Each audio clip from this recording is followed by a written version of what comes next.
시작부터 건강하게 한방 소아청소년과 아이누리 한의원 광주 신세계점입니다.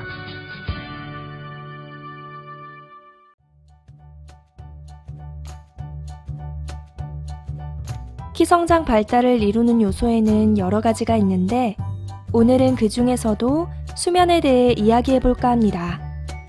규칙적인 수면은 성장기 아이들에게 특히 중요한데요.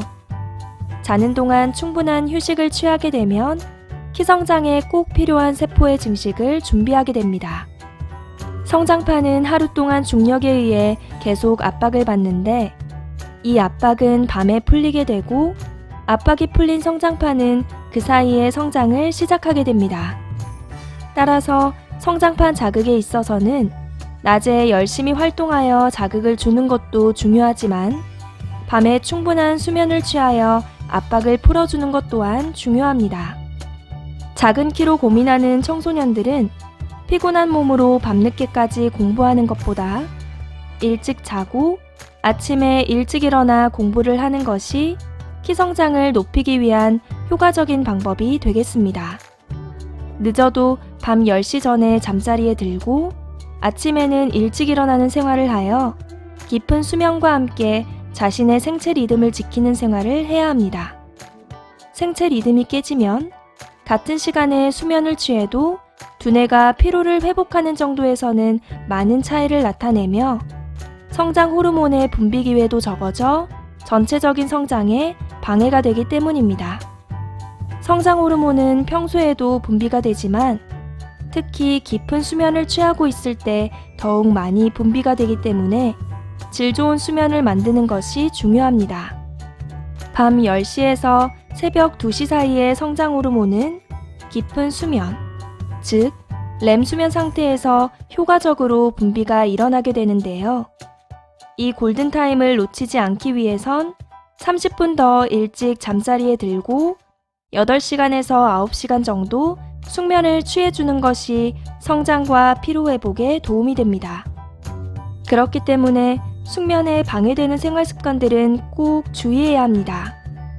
잠들기 전 스마트폰 사용과 TV 시청이 수면에 가장 많은 영향을 미친다고 할 수 있는데요.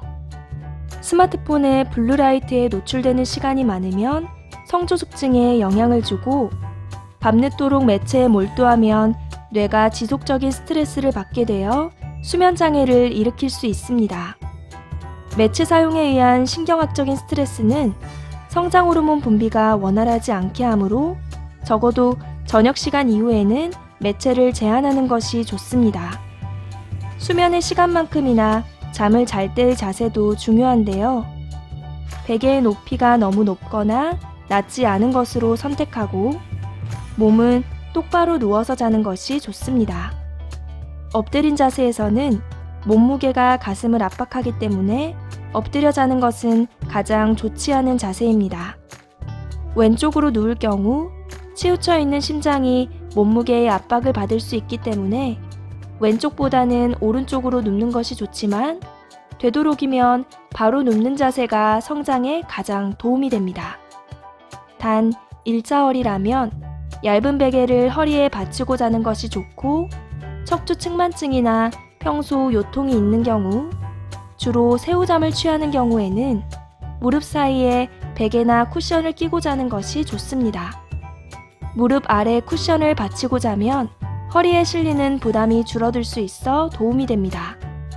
나쁜 수면 자세는 당연히 피하는 것이 좋겠죠?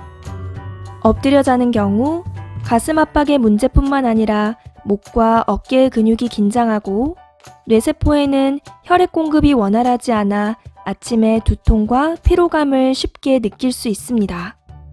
한쪽 다리를 접은 자세로 잠을 자는 경우 골반 틀어짐과 무릎에 무리를 줌으로써 성장판에 영향을 끼칠 수 있으며 다리를 세워 꼰 자세는 허벅지에 무리를 주면서 골반 틀어짐과 하체 부종의 원인이 되기도 합니다.